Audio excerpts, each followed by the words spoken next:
할렐루야. 우리 이 자리에서 본 게 몇 주 만이죠? 한 3주 됐나? 3주 만인 거 맞나요? 좀 오래되니까 저도 좀 가물가물하지만 우리 이 자리에 함께 우리 지체들 함께 좀 축복했으면 좋겠습니다. 당신은 뭐 이렇게 이름 불러줘도 됩니다. 하나님의 아들이야 딸이야. 우리 축복하겠습니다.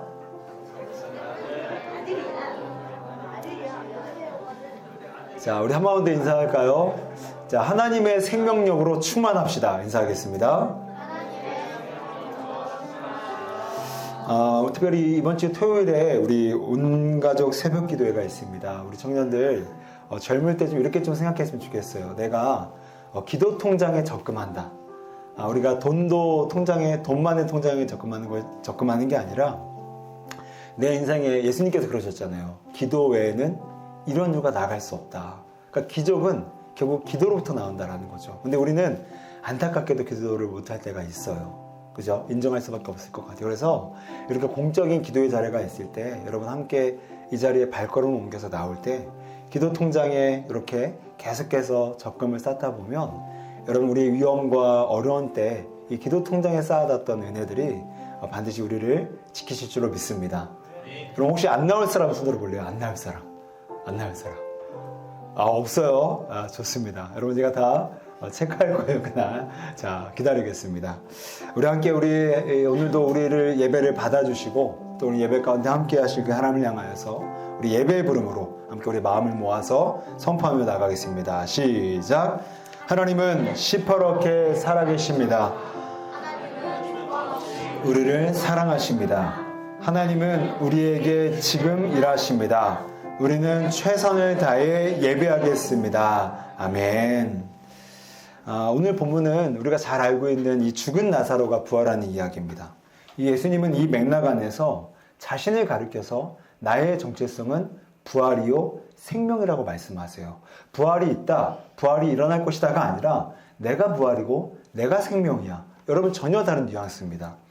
여러분 지금 나사로가 중병에 걸려서 또 죽어서 모든 유족들과 지인들이 펑펑 울면서 그 어둠의 기운들과 사망의 권세가 이 나사로가 있었던 베다니 지역을 꽉 잡고 있었던 거예요. 그런데 그 어둠과 사망의 기운과 냄새가 꽉 잡고 있었던 그 시공간 속에서 예수님은 유일하게 아주 구별되셔서 나는 부활이야, 생명이야.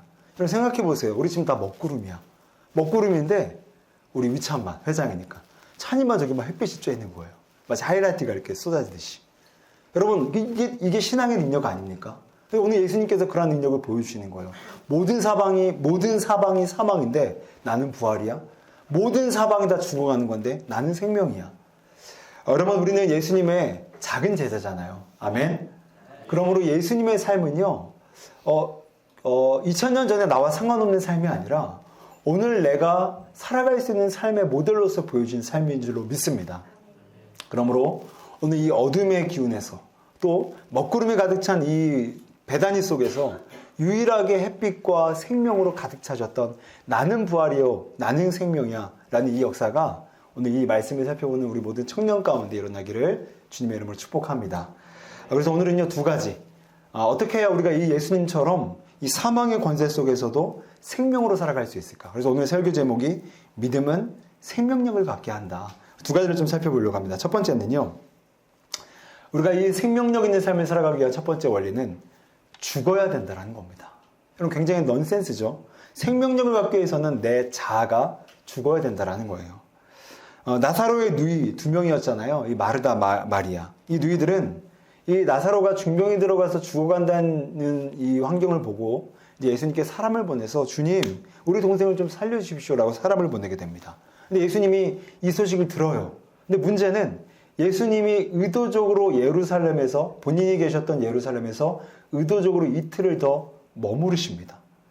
근데 여러분 지금 예수님이 계셨던 예루살렘과 지금 나사로가 병들어서 누워 있었던 베다니 지역은요 오리입니다. 18절 말씀을 보게 되면 오리는요 지금으로 환산하자면 2km밖에 안 돼요.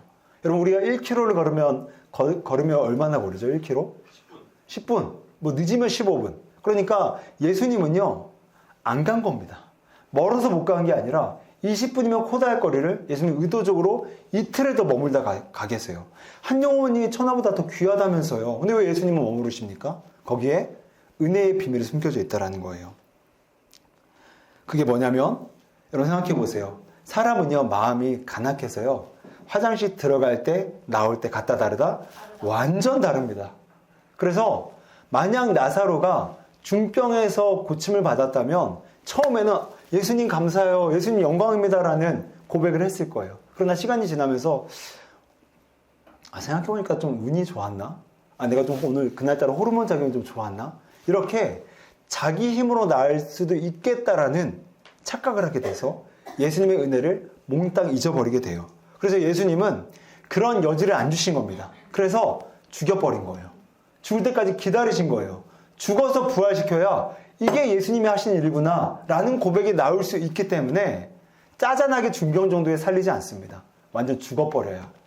여러분 이건 우리들에게도 마찬가지죠. 여러분 하나님은 우리와 가까이 계세요. 아멘? 그런데 왜 우리는 고독하고 왜 우리는 고통일까요? 왜 우리는 나사로가 이 겪는 중병을 또한 이 사망의 권세에 짓눌림을 당할 때까지 왜 하나님은 놔두시냐고요. 그 이유는 나사로의 고백을 듣기 원하시는 거예요.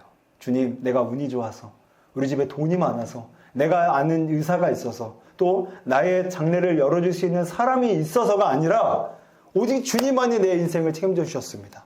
오직 주님만이 내 인생을 구원하셨습니다. 오직 주님의 은혜 때문에만 내 모든 문제로부터 해결되었습니다.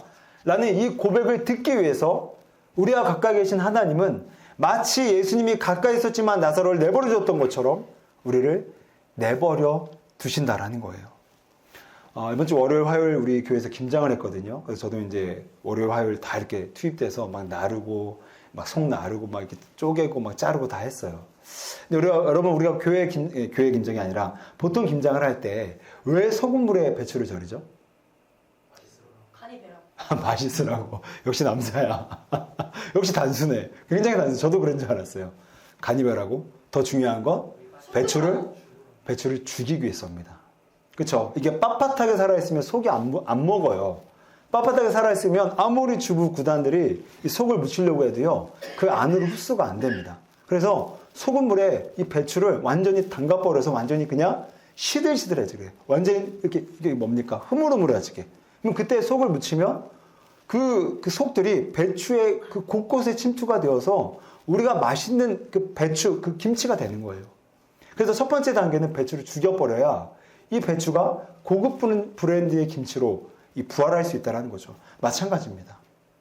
우리가 죽어야 우리 자아가, 여러분 착각하지 마세요. 하나님께서 우리에게 주신 개성을 죽이겠다는 게 아니라 하나님을 대적하는 우리의 자아, 하나님보다 더 의존하는 우리의 자아, 하나님보다 더 사랑하는 우리의 자아가 죽어야, 오늘 나사로가 죽어야 그 부활을, 역사를 경험할 수 있었던 것처럼 오늘 여러분이 믿고 있었던, 하나님보다 더 의존하고 있었던 여러분의 실력, 여러분의 스펙, 여러분의 스토리, 여러분의 꿈, 여러분의 어떤 지력, 경험, 이 모든 것들이 죽을 때, 포기될 때, 그래서 여러분 성경에 무수히 많은 인물들이 내 힘이 완전히 빠졌을 때 그때부터 하나님의 역사가 일어났다는 것은 실제 얘기일 수밖에 없다라는 거죠. 그래서 사도 바울이 우리에게 뭐라고 권면합니까? 우리 고린도전서 9장 27절을 다 함께 읽어볼까요? 시작.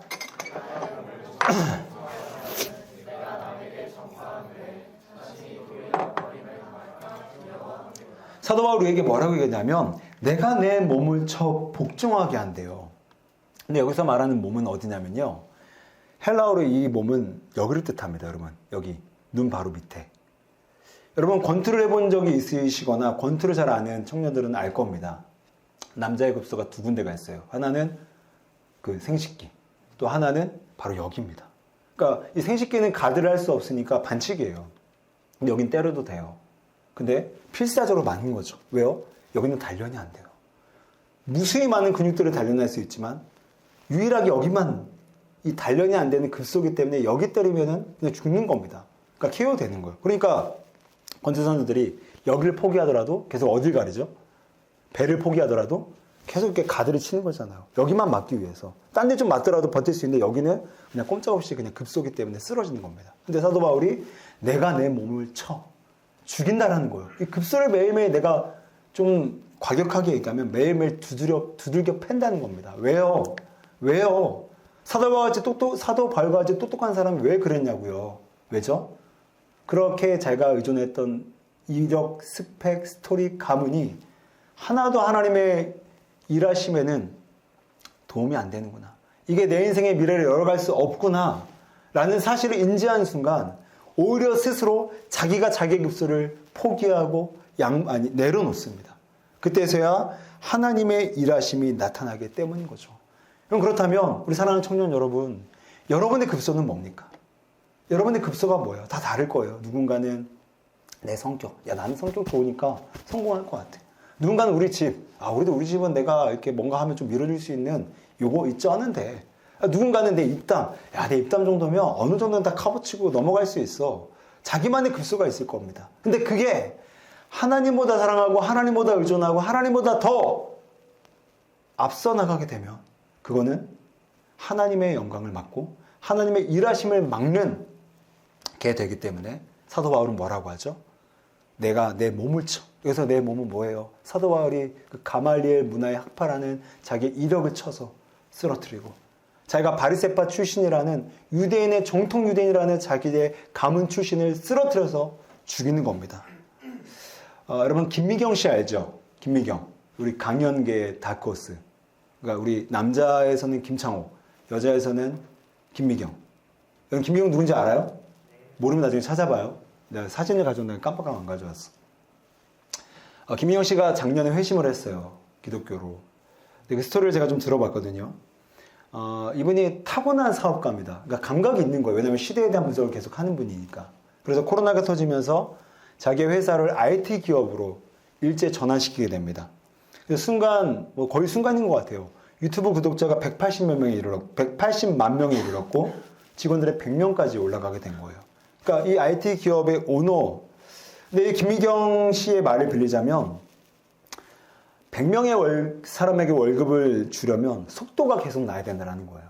뭔가 해내야 돼. 해내야 그 컨텐츠들이 돈으로 되기 때문에. 그러니까 직원들은 주말에 쉬어도 김미경 씨는 못 들어가는 거예요. 직원들은 저녁에 퇴근해도 김미경 씨는 오너로서 못 들어가는 겁니다. 그러니까 이게 리더의 몫이죠. 그런데 코로나가 그분에게는 안타깝게도 코로나가 서서히 가시기 시작하는 거예요. 그러니까 온라인으로 몰렸던 대중들이 다시 어디로 갔죠? 다시 오프라인으로 복귀하게 됩니다. 그래서 이 회사의 매출이 10분의 1 토막, 그러니까 10분의 9 토막이 나서 이제 거의 10분의 1만, 이 명맥만을 유지하게 됐다는 거예요. 그러니까 상황이 더 안 좋아졌잖아요. 안 그래도 이 100명의 월급을 위해서 계속 속도 내면서 일하고 안 쉬고. 근데 이제 10분의 1로 토막이 줄어드니까 어떡해요? 직원들은 그런 건 신경 안 씁니다. 월급 받으면 되니까. 근데 오너 입장은 다르죠. 죽어라 일하는 거예요. 집에 안이 안 들어가는 겁니다. 그냥 그 회사에서 자면서 일했던 거예요. 근데 하루는 막내 딸에게 전화가 왔대요. 엄마 나 아파. 근데 김미경 씨가 팍 끊어버리더니 에이씨 인연이 왜 아프고 지랄이야. 이런 얘기를 했더래요. 제가 깜짝 놀랐더래요. 야 나도 망가지고. 그때 당시 몸무게가 여성으로서 거의 75kg까지 갔대요. 본인은 스트레스를 받으면은 이렇게 찐대요. 그러니까 몸이 망가졌죠. 딸은 아파서 전화했는데 인연은 왜 아프고 지랄이야. 이런 모습을 보면서 야 내가 망가질 대로 망가졌구나. 근데 이 모습을 보다 못한 30년 지기 함께 일했던 동료가 사장님, 대표님 더 버티면 이 회사 부도나고 거지 됩니다. 이제라도 직원들에게 솔직히 회사의 사정을 공유하고 더 이상 무리하게 버티면 더 이상 안 됩니다. 큰일 납니다. 뜯어 말렸대요. 근데 김미경 씨가 그 직원의 소리를 이쪽으로 듣고 있는데 이쪽 귓가에서 뭔가가 자꾸 막 소리를 때리더래요. 그러면서 그 소리가 뭐냐면 아니야 나 더 해야 돼. 나 매일 강연 나와서 사람들에게 자기 개발하고 포기하지 말라고 외쳤던 나인데 이렇게 내가 포기해버리면 사람들이 얼마나 우습게 여기겠어. 나 더 해내야 돼. 더 열심히 살아야 돼. 이렇게 직원의 이 만류의 소리를 닫고 자기의 내면의 소리에 집중해서 그 일을 더 해나가게 됩니다. 상황이 더 흘러갔어요. 상황도 개선커녕 안 좋아졌습니다. 이제 더욱더 분위기가 안 좋아지니까 직원들이 들고 일어나서 우리 CEO 잘라야 된다. 우리 대표 잘라야 된다. 대표가 무능력하니까 회사가 이렇게 어려워지는 거 아니냐. 그래서 너무너무 직원들 얼굴 보는 게 무서워갖고 엘리베이터를 못 탔대요. 사장이 매일매일 계단으로 걸어 다녔던 거예요. 여러분 안타깝죠? 근데 숨 막히는 상황은 계속됩니다. 근데 하루는 회사 5층에서 일을 하고 있는데 저 5층에 난간이 보이는데 문득 그런 생각이 들더래요. 아, 뛰어내리고 싶다. 그냥 죽고 싶다. 왜 그런 생각이 들었냐면 나는 하루에 24시간을 일하고 상징적인 말이지만 정말 24시간 가까이 일하고 그 하루하루를 매일매일 카페에서 똑같이 쉼없이 일하는데 뭐가 의미가 있는 거지? 왜 살아야 되는 거지에 대한 삶의 의미와 기쁨을 몰랐던 자신을 직시하게 돼서 뛰어내리고 싶은 자살 충동을 느꼈다라는 거예요. 근데 바로 그때 참 하나님의 타이밍이 참 감사하고 극적인 것 같아요. 따르릉 전화가 옵니다. 언니의 전화예요. 언니가 목사입니다. 언니가 목회자인데 대전에서 목회를 하시는 것 같아요. 근데 평소 같았으면 안 받았대요. 왜냐하면 김미경 씨는 난 크리스찬이었기 때문에 언니가 매일 말하는 그 삶의 방식이 마음에 안 들었대요. 맨날 은혜를 외치고 기도하라고 하고 하나님께 의존하라고 하고 근데 그게 되게 미련해 보였대요. 내가 해야지. 내가 더 노력해야지. 언제 기도하고 있어. 내가 더 열심히 살아야지. 이렇게까지 해서 내가 올라왔는데 그래서 언니가 되게 엉터리 같아 보이고 자기는 맞는다. 정답의 인생을 살아갔기 때문에 정답인 것처럼 여겼기 때문에 언니의 전화가 올 때마다 그냥 이게 안 받았던. 근데 그날은 여러분 자살 충동까지 느꼈잖아요. 그런 대표면 뭐합니까? 자기의 생명마저도 하나도 어찌할지 모르는 연약한 인간이 돼버린 거예요. 그래서 전화를 받았대요. 근데 언니가 당황스러워하더래요. 전화해놓고 알고 봤더니 자기가 다니는 회사에 김미경이 또 있었던 거예요. 그래서 언니가 되게 당황해갖고 네가 봤네? 막 그렇게 얘기를 했는데 어찌됐든 간에 그래서 나중에는 이 간증에서 하나님은 KT를 통해서 역사하신다. 이 언니의 실수 어린 전화를 통해서 하나님이 역사하신다는 간증을 하더라고요. 근데 어찌됐든 간에 언니가 전화를 받으니까 그렇게 평소에는 언니를 무시하고 인정하지 않았는데 언니 나 살려줘. 나 너무너무 힘들어. 나 여기까지 올라와서 사람들은 나 성공했다고 하고 또 많은 사람들이 박수 쳐주고 김미경 하면 대한민국에 모르는 사람이 없는데 언니 나 죽겠어. 나 좀 살려줘. 정말 쩔쩔매면서 처음으로 언니에게 울면서 그 자신의 속내를 털어놨대요. 대전에서 언니가 바로 차를 타고 올라옵니다. 밤 11시, 12시가 돼서 도착을 했대요.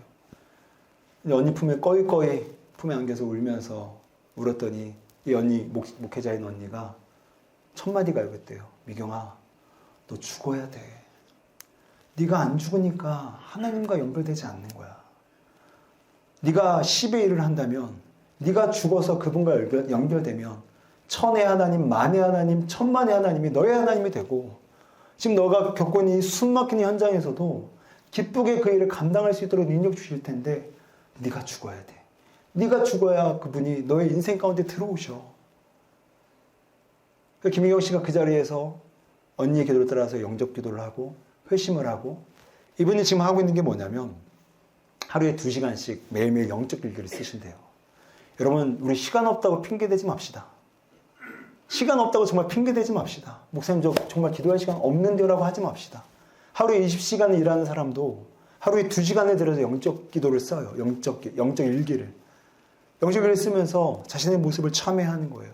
회개하는 거예요. 자신의 잘못된 방향을 다시금 잡는 거예요. 매일 아침마다. 왜? 매일매일 죄를 지으니까. 매일매일 방향이 다르게 가니까. 틀리게 가니까. 영적 일기를 통해서 2시간 쓰면서 자신이 얼마나 세상 나라와 가까웠는지 그래서 하나님 나라와 어떻게 가까워질 수 있었는지를 매일매일 감사와 찬양과 회개로서 고백을 하는 일기가 1년 썼는데 다이어리로 벌써 10권이 나왔대요. 2시간씩 쓰시니까. 여러분 오늘 그러면서 김민경이 간증을 했던 이 분이 말미에 뭐라고 하냐면 자신의 삶을 권면하더라고요. 우리 모든 크리스찬 분들도 자기와 같이 죽었으면 좋겠다. 완전히 죽어서 하나님이 일하실 수 있도록 죽었으면 좋겠다. 사랑하는 청년 여러분 죽기 축복합니다. 그치, 아멘이 안 날만 하죠. 죽으라니. 그러나 죽어야 삽니다. 내 자아가 죽어야 부활하신 그리스도가 내 안에 들어오시는 거예요. 이 한 주간 여러분 우리 안에 살 분은 예수 그리스도 한 분뿐인 줄로 믿습니다. 내 생각이 그리스도께 복종되어지고 내 방향이 그리스도께 복종되어지고 철저히 그분의 삶을 따라가기 위해서 내 자아와 내 계획이 죽어질 때, 말씀에 따라 내 계획을 전면 수정할 수 있을 때, 그게 참 우리에게는 낭떠러지 같이 느껴지지만, 때로는 수치스러움과 고통을 느껴지지만, 바로 그때 우리는 내 안에 계신 하나님의 역사가 일어나게 될 줄로 믿습니다. 이 한 주간 내가 죽음으로 하나님의 생명력이 우리 가운데 살아나기를 다시 한번 우리 주님의 이름으로 축복합니다. 두 번째로 우리가 생명력 있는 삶이 되기 위해서는 두 번째 원리는 현재적 신앙을 살아야 됩니다. 어떤 신앙이요? 현재적 신앙. 17절 말씀을, 여기는 없어요. 이런 말씀을 좀 눈으로 보시면 그냥 설명만 들어도 됩니다. 17절에 보게 되니까 이제 예수님, 나사로가 죽은 지 이미 나흘이 지났습니다. 그래서 예수님이 베다니 지역에 이제서야 들어오세요. 그리고 21절에 보게 되니까 두 누나였던 누이 중에서 마르다가 예수님께 뛰쳐나가면서 뭐라고 따지냐면, 주께서 여기 계셨더라면 내 오라버니가 죽지 아니하였겠나이다. 뭐죠? 예수님 빨리 오셨으면 살릴 수 있었잖아요. 왜 지금 오세요? 이렇게 따지는 겁니다. 23절에 보게 되니까 그 따진 이 컴플레인 앞에 예수님께서 뭐라고 말씀하시냐면, 네 오라비가 다시 살아나리라. 부활을 약속하세요. 이 말을 들은 마르다가, 이제 말씀을 보세요. 24절입니다.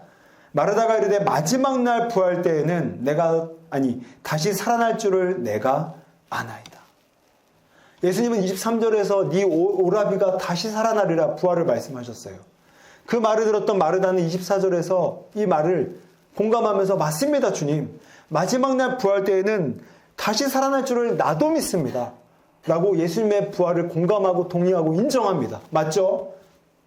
그럼 여기서 부활 얘기는 끝났어야 됩니다. 예수님은 부활할 거라고, 네 오라비가 살아날 거라고 위로하고 공감하셨어요. 격려하셨어요. 그러니까 그게 문제가 아니라고 했습니다. 그리고 마르다는 이 말을 듣고, 맞습니다, 주님. 마지막 날 부활 때는 나도 부활이 있을 줄 믿습니다. 그러면 격려했고 위로했고 격려받았고 위로받았기 때문에 더 이상 부활의 얘기는 안 나와야 됩니다. 그런데 우리 25절과 26절을 볼까요? 예수님이 다시 부활 얘기를 꺼내십니다. 나는 부활이요 나는 생명이니. 그러면서 마지막 절에 뭐라고 얘기합니까? 26절 끝에 이것을 네가 믿느냐. 무슨 말이죠? 이건 무슨 얘기하는 거죠? 내가 말한 부활을 네가 믿고 있느냐. 이 말은 즉슨 너 내가 말한 부활 못 믿고 있는 거야. 너 지금 믿음으로 받아들여야 돼. 이 말하고 있는 거예요. 그러면 정리가 되죠? 예수님께서 말씀하셨던 부활과 마르다가 믿었던 부활은 같다 다르다? 다르다라는 거예요. 전혀 다른 부활을 말하고 있는 겁니다. 마르다가 말했던 부활은 아까 24절을 다시 보여주세요. 마지막 날 부활 때에는. 이것은 우주가 종말되고 예수님께서 종말된 우주 속에서 구름을 타고 이 땅에 오실 때 맞이하는 최종적인 부활을 가리킵니다. 이게 마지막 날 부활입니다. 마르다는 유대인으로서 유대인들이 기본적으로 갖고 있었던 부활 사상만을 믿고 있는 거예요. 그것은 현재의 부활이 아니라 나중, 미래, 최종적인 날에 맞이할 부활이라는 거예요. 그런데 그것에 반해서 오늘 예수님께서 말씀하셨던 부활은 뭐죠? 현재의 부활입니다. 나사로가 마지막 날 살아났나요? 아니요. 바로 이날 살아났어요. 이날 무덤에 가서 예수님께서 나사로야 나오너라 라는 그 말씀에 힘입어 나사로가 부활을 하게 됩니다. 그러니까 예수님께서 말씀하셨던 부활은 마르다가 한계적으로 알고 있었던 마지막 날 부활이 아니라 바로 오늘, 지금, 현재 내가 이 땅에서 발을 딛고 있는 이 현실 세계에서 일어나는 놀라운 부활의 능력, 생명력을 가리키고 있는 거였어요. 여러분, 마르다의 이 부활이 의미하는 바는 믿음을 오늘, 지금, 현재 작동시키지 못하고 세상 사람과 똑같이 살다가 믿음을 나중에, 먼 미래에 천국 들어가는 자격 정도로만 사용하는 사람들을 비유하는 거예요. 이해가 되죠? 그러나 오늘 예수님께서 말씀하신 현재적 부활은 바로 오늘, 지금, 현재, 이 순간 믿음을 작동시키는, 오늘 사용하는 믿음을 얘기를 하고 있는 거예요. 여러분, 이해가 됩니까? 오늘 이 자리에 함께 다 앉아 있잖아요. 같은 날, 같은 장소, 같은 설교를 듣고 있습니다. 근데 어떤 청년들은, 여러분 표정 보면 다 나와요. 어떤 청년들은 지금 믿음이 작동이 안 돼요. 미안한 얘기지만. 마치 마르다처럼 그냥 믿음은 먼 훗날 천국 갈 때만 필요한 자격. 그러니까 오늘은 그냥 믿음이 아니라 그냥 내 자격, 내 힘, 내가 가진 고유의 힘으로 살면 돼. 그러니까 믿음이 작동이 안 되는 겁니다. 그러니까 표정에서 눈은 나를 보고 있지만 이따 저녁에 밥 뭐 먹지? 이따가 재밌는 넷플릭스는 또 뭐 보지? 눈은 나를 보고 있지만 이렇게 생각할 수가 있어요. 왜? 지금 현재 믿음이 작동이 안 되고 있으니까. 그러나 어떤 청년들은 저를 보면서 막 눈이 막 활활 막 타올라요. 저 목사님의 말씀 한 토시도 내가 놓치지 않겠다라는 그 믿음이 작동된 얼굴이 보인다고요. 똑같은 장소, 똑같은 말씀, 똑같은 환경을 갖고 있지만 누군가는 그 믿음을 지금 작동시켜서 그 시간을 건져 올리는 사람이 있고 누군가는 그 믿음을 작동시키지 않아서 그 시간들을 그냥 의미 없이 떠내려보는 사람들도 함께 앉아있을 수 있다는 겁니다. 우리 말씀을 한 번 더 띄워주게 되면 사도 바울이 이렇게 얘기를 하죠. 세월을 아끼라 때가 악하니라. 여기서 아낀다라는 말은 헬라어로 엑사고라조라는 말인데 건져 올린다라는 뜻입니다. 무슨 말이냐? 시간을 건져 올려라. 모든 시간이 의미 있고 기쁘지 않고 즐겁지 않습니다. 그냥 시간은요, 여러분, 떠내려 가는 거예요. 우리 1시 30분에 예배 시작했지만 벌써 2시 13분입니다. 여러분 43분 동안 뭐 하셨어요? 하나님 만났습니까? 여러분의 마음에 불이 임했습니까? 이 43분은 누군가에게는 의미 없이 그냥 떠내려가는 시간이었을 겁니다. 그러나 누군가에게는 세월을 아꼈어요. 그 시간을 건져 올린 거예요. 어떻게 해요? 그 시간을 믿음을 작동했기 때문에, 믿음으로 그 시간을 해석했기 때문에, 믿음으로 그 시간을 바라봤기 때문에 그 시간을 엑사고라죠. 건져 올릴 수 있었다라는 겁니다. 결국 예수님은 네가 부활을 믿느냐? 이 생명력이 이 현재에 나타날 수 있음을 믿느냐? 너의 직장에서 이 믿음이 작동되어서 그 직장에서의 모든 시간을 건져 올릴 수 있느냐? 너의 선택에서 이 믿음이 작동되어서 그 선택이 하나님의 뜻 안에서 이루어질 수 있느냐? 그래서 진정한 축복을 경험할 수 있느냐?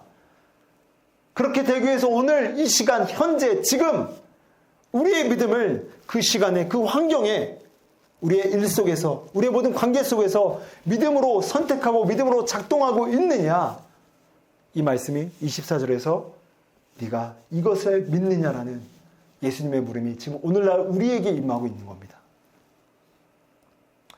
어떤 사람은 결혼할 때 배우자를 택해도 믿음이 작동하지 않아서 그냥 단순한 자기 이상형이니까, 자기가 맞을 것 같으니까, 자기가 너무너무 진하게 로맨스하게 사랑하니까 믿음의 선택이 아니라 잘못된 선택을 하다가 어려움을 당할 때도 있습니다.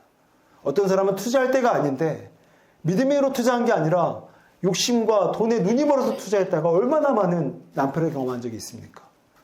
믿음으로 그것들을 해석하고 믿음으로 바라보고 믿음으로 그것들을 정의하느냐, 아니면 믿음이 아닌 세상의 가치관으로 정의해서 선택하느냐는 여러분 천지 차이라는 겁니다. 천지 차이. 화면을 한 번 더 넘겨주시게 되면 이 영국의 극작가였던 조지 버나드 쇼가 자신의 묘비명을 이렇게 얘기했다고 합니다. 우물쭈물 하다가 내 이럴 줄 알았지. 우물쭈물 하다가 내 이럴 줄 알았지. 그럼 이 묘비명이 오늘 우리에게 어떻게 적용되죠? 우리의 한 발을 세상에 걸쳐놓고 또 나머지 한 발을 예수님께 걸쳐놓고 이 두 발을 우물쭈물하고 있는 거예요. 세상으로 갈까? 진리로 갈까? 믿음, 불신앙으로 갈까? 신앙으로 갈까? 우물쭈물하다가 묘비 들어갈 줄 알았지. 인생 끝날 줄 알았지. 여러분, 위와는 반대의 고백이 우리의 삶이 되기를 축복합니다. 철저히 두 발을 예수님께 묻어두고 주님 말씀하신 대로, 주님 우리를 부르신 대로 오늘 현재 지금 이 순간 내가 성경의 믿음을 그 환경에, 그 선택에 작동시켜서 믿음으로 선택하고 믿음으로 정의하고 믿음으로 해석하겠습니다. 이런 청년들이 이 한 주간 완벽한 승리를 경험하게 될 줄로 믿습니다. 말씀을 정리할게요. 여러분, 하나님은 오늘 우리에게 생명력을 갖기를 원하세요. 우리 잠깐 여러분 옆에 있는 지체의 얼굴 한번 바라볼래요? 여러분, 생명력이 느껴지십니까? 여러분, 우울해요? 어둠이에요? 빛이에요? 우리의 썩소가 우리의 어둠을 상징한 건 아닐지 모르겠어요. 여러분, 오늘 예수님은 그 나사로가 죽음이라는 그 사망과 그 어두움이 깊게 배인 그 시공간 속에서 유일하게 홀로 나는 부활이다. 나는 생명이다. 여러분, 그래서 우리 역시도 우리가 처한 모든 이 부정적인 감정, 부정적인 환경, 부정적인 여러 가지 우리의 삶의 굴레 속에서 예수님의 이 생명력으로 진정한 생명력 있는 이 한 주를 살아가기를 주의 이름으로 축복합니다.